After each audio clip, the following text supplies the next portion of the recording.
બાળકોને લઈને આવેલ બસ ફસાઈ ગઈ। વડોદરા શહેરમાં આવેલ અમિતનગર બ્રિજ કારેલીબાગ પાસે તાપી જિલ્લાની લક્ઝરી બસ સ્કૂલના નાના બાળકોને લઈને કમાટીબાગ ખાતે યાત્રાએ આવ્યા હતા। ત્યારે આ લક્ઝરી બસ અમિતનગર બ્રિજ પાસે ડ્રેનેજની કામગીરી વ્યવસ્થિત રીતે નહીં કરતા લક્ઝરી બસ ફસાઈ ગઈ હતી। ત્યારે સામાજિક કાર્યકર કમલેશ પરમાર સાથે અન્ય મિત્રો દ્વારા તમામ બાળકોને સહી સલામત બહાર કાઢ્યા હતા। મોટી દુર્ઘટના ટળી હતી। વધુમાં સામાજિક કાર્યકર દ્વારા જણાવ્યું હતું કે પહેલા અમિતનગર બ્રિજની બાજુનો રોડને 6 મહિના માટે બંધ કરવામાં આવ્યો હતો। હાલમાં સામેની સાઈડ પર ડ્રેનેજની કામગીરી સતત 1 મહિનાથી કરવામાં આવી રહી છે।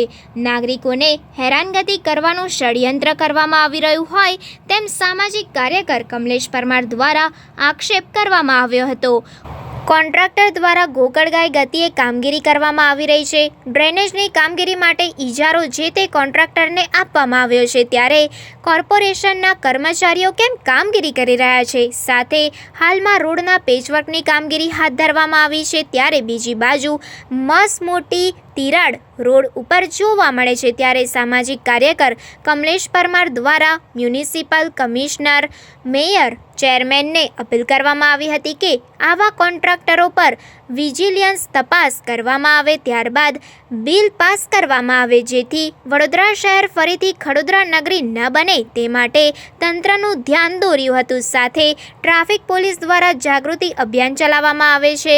અમિતનગર બ્રિજની આજુબાજુના સોસાયટીના રહીશો ત્રાહિમામ પોકારી ઉઠ્યા છે। જો કોઈ પણ અકસ્માત સર્જાયો તો જવાબદાર કોણ? તેવા પણ સવાલો ઊભા કર્યા હતા। રિપોર્ટર નઝીર શેખ સાથે cameraman Arif Sayyed, secular Gujarat news, Vadodara.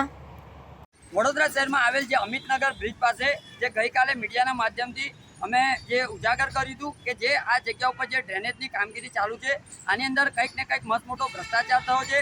આજે જે કહેવાય છે કે તાપી જિલ્લાની જે બસ હતી, આ નાના ભૂલકાઓ લઈને કમાટીબાગ ખાતે પ્રવાસે આવી હતી, ત્યારે બસ જે ખાડામાં કૂદકાઈ ગઈ હતી, ત્યારે અમે રેસ્ક્યુ કરીને તે નાના બાળકોને બસમાંથી બહાર કાઢ્યા। પરંતુ હકીકતની બાબત એ છે કે વડોદરા શહેરનું નામ જે ખડોદરા નગરી પડ્યું છે, આનું મુખ્ય કારણ એક જ છે કે વડોદરા શહેરના જે કોન્ટ્રાક્ટરો છે, આ કોન્ટ્રાક્ટરો પર કંઈક ને કંઈક નજર રાખવામાં નથી આવતી। સાથે જે કહેવાય છે કે જ્યારે ખાતમુહૂર્ત કરવાનો છે, ત્યારે ઘણા કોર્પોરેટરો, ધારાસભ્યો ખાતમુહૂર્ત ને ખાતામુહૂર્ત કરતા હોય છે, પરંતુ જ્યારે આવી કોઈ ઘટના ઘટતી હોય છે અથવા તો કોઈ અકસ્માત થતો હોય છે, ત્યારે કોર્પોરેટરો, ધારાસભ્યો જોવા પણ નથી આવતા। અને વડોદરા શહેરની અંદર જે કહેવાય છે કે થર્ડ પાર્ટી ઇન્સ્પેક્શન, એટલે કે કહેવાનો મતલબ કે આ 3 પાર્ટી જે કોન્ટ્રાક્ટર છે, અધિકારીઓ અને નેતાઓ, આ 3 જણની થર્ડ પાર્ટી ઇન્સ્પેક્શન થાય છે, ત્યારબાદ ખાતમુહૂર્ત થતું હોય છે, અને ત્યારબાદ જ્યારે કહેવાય છે કે ઉદ્ઘાટન કરવાનું હોય છે, અને થોડા દિવસોની અંદર જ જ્યારે આ ભ્રષ્ટાચાર ઉજાગર થતો હોય તો વડોદરા શહેરના મેયરશ્રી, કમિશનરશ્રી, ચેરમેનશ્રીને અમારી ખાસ અપીલ છે કે આ રોડ પર જે નાના બાળકોની સ્કૂલો છે,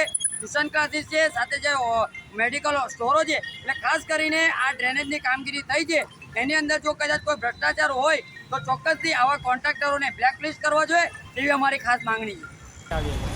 તારે કરની બસ ફસાઈ હતી?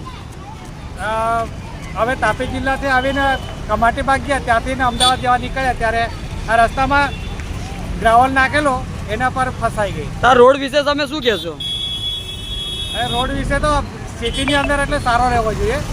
આ અમારા બાળકો સાથે હતા, એમાં હેરાન થયા અમે। અને જો બસ પલટી ખાઈ જાય તો ઘણું નુકસાન થાય, અમારે જવાબ આપવા મારે પડશે।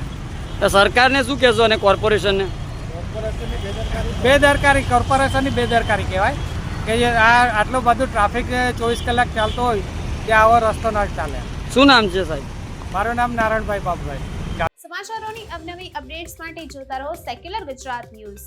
સાથે સેક્યુલર ગુજરાત ન્યૂઝ ચેનલને લાઇક, શેર અને સબસ્ક્રાઇબ કરો, અને બેલ આઇકોન દબાવીને સમાચારોની ઝડપી માહિતી મેળવો।